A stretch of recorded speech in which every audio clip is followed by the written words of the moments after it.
오늘의 설교 제목 주여 누구시니까. 개역 한글 성경에는 주여 뉘시오니까 이렇게 돼 있죠.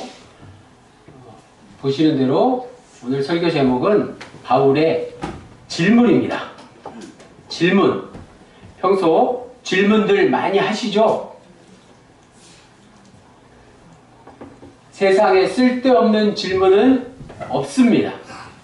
즉 질문에는 언제나 나름대로 의미가 다 있습니다. 우리는 질문을 통해서 상대방과 소통하고 그들의 마음을 이해할 수 있기 때문에 질문을 해야 합니다.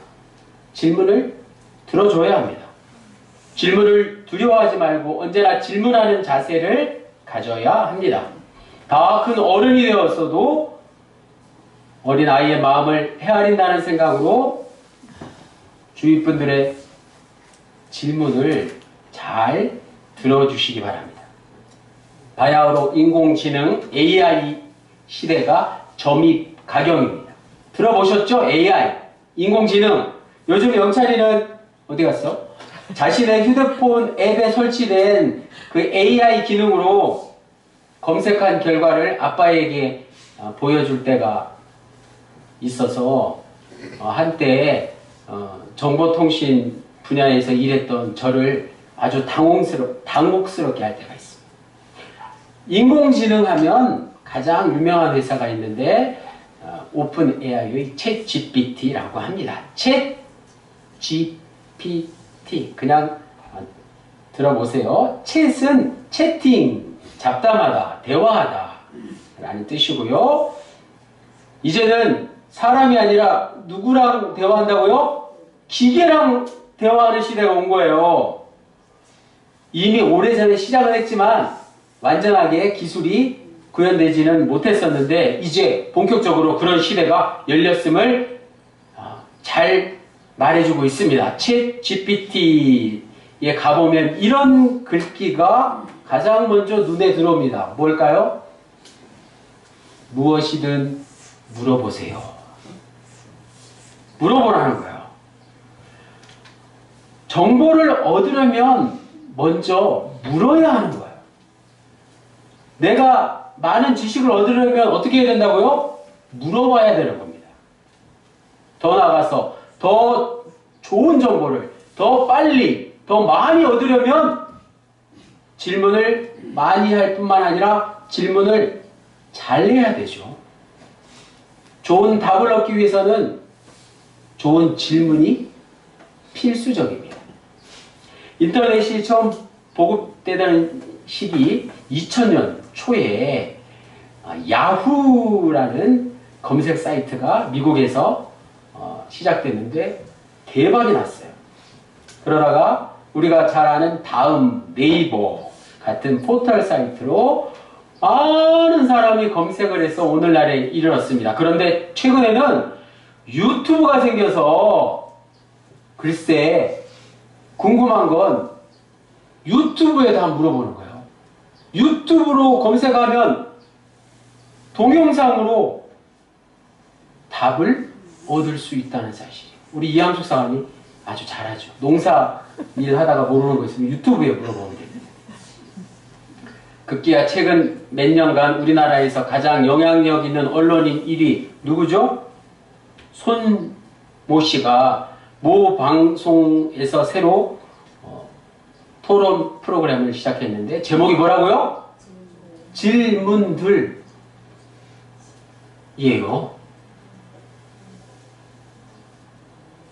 그는 왜 질문들이란 제목으로 프로그램을 정했는지에 대해서 이렇게 말합니다. 뭐라고요?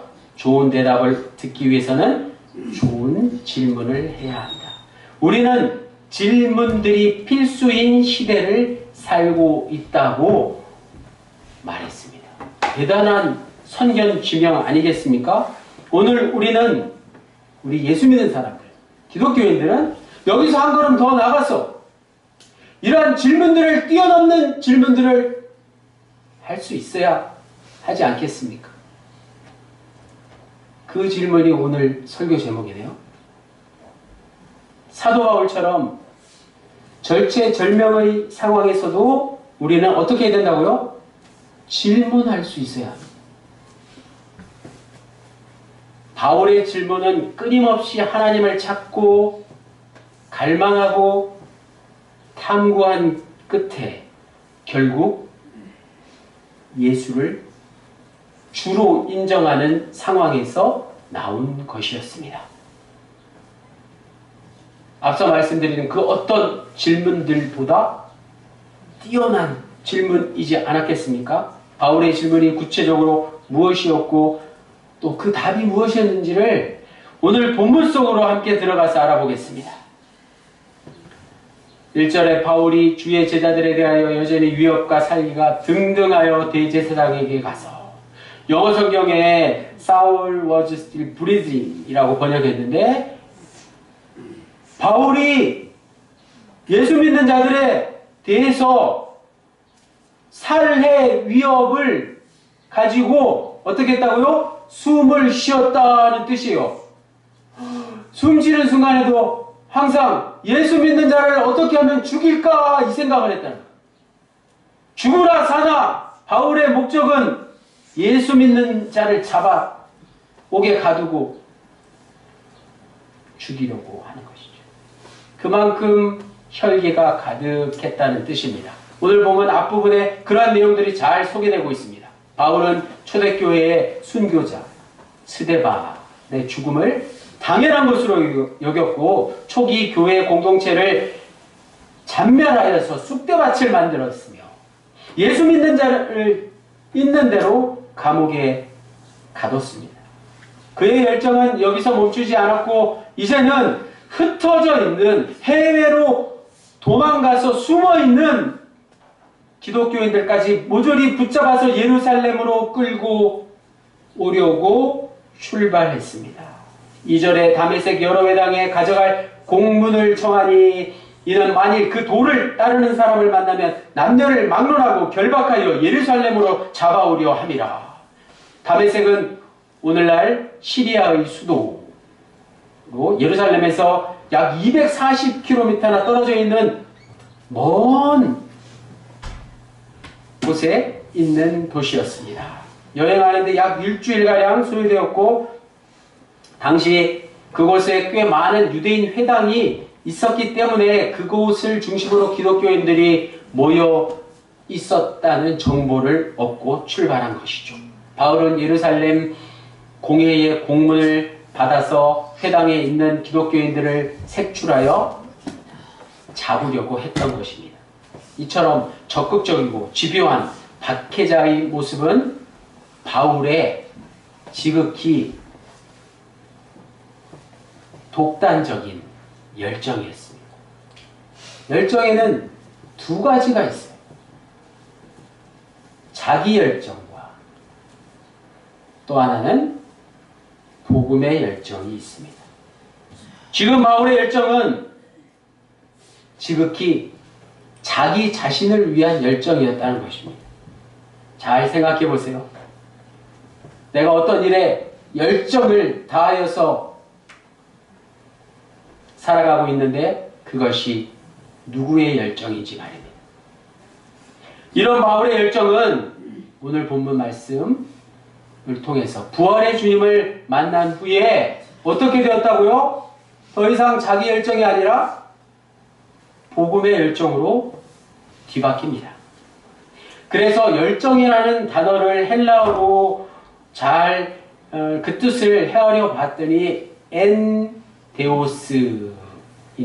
엔은 무엇 아내라는 뜻이고 데오스는 우리가 잘 아는 하나님이라는 뜻입니다.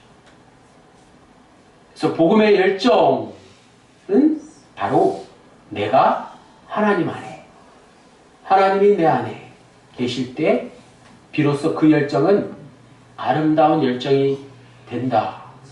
우리가 하나님과 함께 할 때 진정한 열정, 아름다운 열정을 발휘할 수 있게 된다는 뜻입니다. 3절에서 4절에 바울이 길을 가다가 다메섹에 가까이 이르더니 호련히 하늘로부터 빛이 그를 둘러 비추는지라. 땅에 엎드러져 들음에 소리가 있어 이르시되 바울아 바울아 내가 어찌하여 나를 박해하느냐 하시거늘. 바울은 유대교에 매우 정통한 사람이었습니다. 그 이전엔 사울이라고 구분해서 부르기도 하지만 오늘 설교 시간에는 바울로 통칭하겠습니다. 이 말은 바울이 유대교의 핵심인 율법을 이론적으로 그리고 실천적으로 동시에 꿰뚫고 있었다는 뜻입니다. 여기서 율법은 모세가 여호와에게 받은 십계명뿐만이 아니라 그 아래 인간이 만들어낸 율법의 모든 것을 통틀어 말하는데 무려 종류가 몇 가지라고요? 613가지. 반드시 지켜야 할 긍정문 248가지와 반드시 하지 말아야 할 부정의 365가지 율법이 만들어진 거예요. 율법 아래 율법이 만들어져서 그것으로 인간을 구원할 수 있다고 믿었던 것입니다. 365일, 1년 내내 하지 말아야 할 것을 생각하면서 유대인들은 살았습니다. 바울은 율법을 통해서 구원을 얻는다고 확신했습니다. 그래서 율법 전문 613가지를 철저히 연구하고 더 나아가서 실제로 삶에 적용하는데 온갖 노력을 다했습니다. 그의 노력은 성공했을까요? 다메섹 도상에서 바울은 큰 소리와 함께 눈이 멀도록 밝고 환한 빛에 목숨이 위태롭게 됩니다. 하늘로부터 내리는 빛은 말 그대로 하나님을 표현한 것입니다. 고대 유대인들은 하나님을 만나는 것은 곧 죽음으로 알았습니다. 다메섹 도상에서 심상치 않은 분위기를 직감적으로 알아챈 바울은 그 빛이 하나님이요, 하나님을 뵙게 되는 것은 곧 죽음이라고 생각했습니다. 그런 그가 내민 첫 마디가 무엇이었습니까? 생명의 주인을 인정하여 부르는 주여 였고, 그 주가 누구인지를 알기 원하는 질문으로 이어졌다는 사실. 주여 누구십니까? 5절에서 6절에 대답하여 주여 누구시니까? 이르시되 나는 내가 박해하는 예수라. 너는 일어나 시내로 들어가라. 내가 행할 것을 내게 이를 자가 있느니라 하시니. 여기서 예수님께서 바울에게 말씀하신 박해란 무엇일까요? 바울은 예수님을 직접 만난 적이 없습니다. 그런데 어찌 예수님을 박해했다고 주님이 바울에게 말씀하셨을까요? 바울은 예수님을 생전에 한 번도 뵌 적이 없지만 바울이 예수님의 제자들과 예수 믿는 자들을 박해하는 것, 교회를 박해하는 것, 그 모든 것이 곧 예수님을 박해하는 것과 같다는 뜻입니다. 혹여나 세상 사람들이 교회를 욕하는 것은 예수님을 욕하는 것입니다. 하나님을 욕하는 것입니다. 그토록 의기양양했던 바울의 자기 열정의 최후는 마지막 질문으로 끝을 맺고 말았습니다. 빛 가운데 예수님의 음성을 듣게 된 순간 바울이 하나님으로 알았던 예수님께, 주님께 던진 첫 마디가 무엇이었습니까?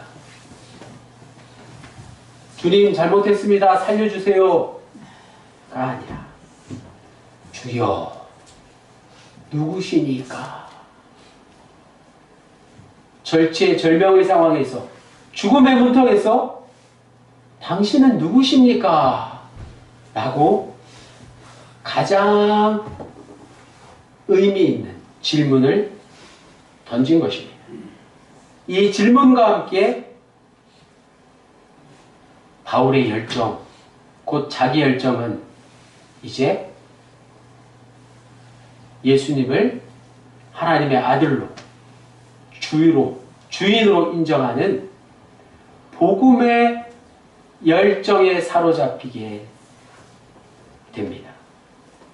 바울은 강한 빛에 아무것도 볼 수 없을 정도로 눈이 멀고 말았습니다. 그 후 사흘 동안 아무것도 먹지 못하고 꼼짝도 못한 채 방 안에만 갇혀 있었습니다. 죽음의 문턱에서 그는 질문하지 않을 수 없었던 것입니다. 주여, 누구시니까? 지금 이 순간 바울과 동행하던 이들도 함께 들었다고 전해지는 바울의 귓가에 들린 소리의 정체가 과연 무엇이었을까요? 그것은 천둥 소리보다 더 크고 깊은 심연에서 울려 퍼지는 소리였을 것입니다. 어쩌면 보통 사람은 관심을 갖고 듣지 않으면 도무지 이게 무슨 소리인지 알 수 없는 그런 소리를 바울은 분명히 들었던 것입니다. 그 소리는 바울의 질문 앞에도 나왔고 질문 뒤에도 이어졌습니다. 박해의 대상에서 비롯된 것이기에 박해의 장본인인 바울은 정신을 차리지 않을 수 없었습니다. 그가 정신을 차려 질문을 했지만 자기의 의로움 끝에서 그가 만난 이가 바로 자신이 그토록 박해했던 예수, 곧 십자가에 달려 죽으신 지 3일 만에 부활하신 주님이었다는 것을 비로소 알게 된 것입니다. 그 부활의 주님이 바울의 눈과 귀를 멀게 하시고 또 열어주셨습니다. 단순히 바울이 귀로 듣고 눈으로 보았다기보다 이제 생명의 주인 되시는 그분의 말씀을 따르게 되었다는 사실이 바로 부활의 주님을 믿게 되었다는 사실입니다. 오늘 본문을 기록한 누가는 우리가 잘 아는 대로 누가복음의 저자이죠. 사도행전도 누가의 작품입니다. 바울과 전도여행을 함께한 전업의사 출신의 선교사요 문학가라고 할 수 있습니다. 또 화가라고도 전해집니다. 누가는 오늘 본문을 통해서 바울이 부활의 주님을 만나는 장면을 가장 실감나게 생생히 묘사하고 있습니다. 아마도 누가가 말하고 싶었던 핵심은 우리가 오늘 본문을 그저 바울의 회심이라고 여기지만 그것보다 누가가 말하고자 하는 오늘 본문의 핵심은 무엇이었을까요? 그것은 바로 바울이 평생토록 질문했던 물음의 답을 얻은 것이었습니다.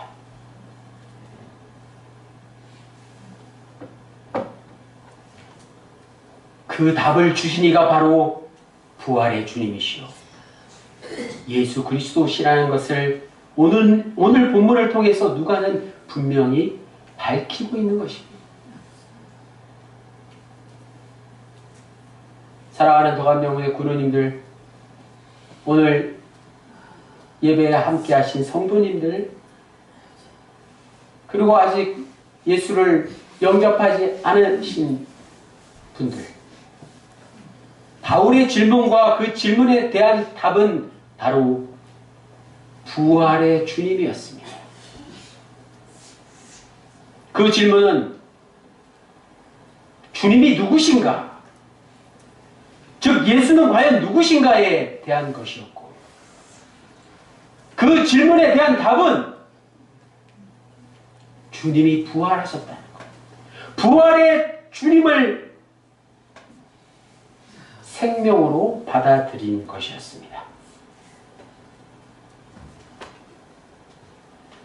바울이 부활의 주님을 만나는 순간, 오늘 누가가 기록한 대로, 묘사한 대로, 표현한 대로, 바울은 죽음의 문턱에서도 자신의 눈앞에 나타난 이가 나의 구원자이심을 인정하면서 동시에 나의 구원자요 주인 되시는 그가 누구신지를 끝까지 질문했습니다.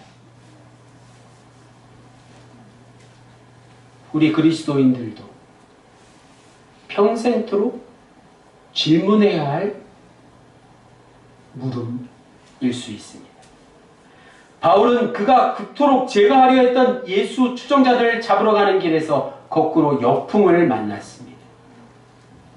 무언가 알 수 없는 강력한 힘에 의해서 자신이 죽게 된 상황에 처한 위협을 느꼈던 것입니다. 그 생명의 위협을 자신의 힘으로 감당할 수 없었던 것입니다.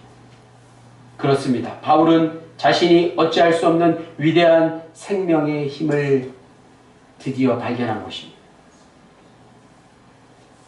오늘 우리도 살다 보면 가끔이지만 가장 기억에 남는 경험은 바로 생명의 힘 아니겠습니까? 잘 생각해 보십시오. 가뭄이나 태풍이나 홍수 같은 자연재해가 바로 그렇지 않습니까? 그 앞에서 사람이 얼마나 무능력해지는지 우리는 이미 잘 알고 있습니다. 지금도 우리나라 전역을 긴장시키는 산불 같은 것도 마찬가지이지 않습니까? 인간이 아무리 잘난 척한들, 최첨단 과학 문명을 이루고 산다 한들 이런 것들 앞에서 속수무책이지 않습니까? 아무리 의료기술이 발전한다고 할지라도 우리가 극복할 수 없는 질병이 여전히 존재하지 않습니까? 그건 인간이 생명을 주관하지 않는다는 명확한 사실 때문에 그렇습니다. 이 한 목숨도 감당할 힘이 우리에겐 없습니다. 숨을 목으로 넘겼다가 다시 밖으로 뱉어내지 않으면 죽고 마는 것입니다. 인생의 수많은 질문을 만날 때마다 오늘 바울처럼 부활 생명 대신 예수님을 통해서 답을 얻으시고 남은 생을 살아가시기를 주님의 이름으로 간절히 축원합니다. 기도드리시겠습니다. 주님, 두 번 다시 이전의 잘못을 반복하지 않겠다는 다짐이기보다 오늘 바울처럼 부활의 주님을 만난 그 순간부터 우리의 인생은 이전과는 완전히 다른 생명을 누리는 삶이라는 사실을 분명히 깨닫기 원합니다. 생명의 근원이신 예수 그리스도의 이름으로 기도드립니다.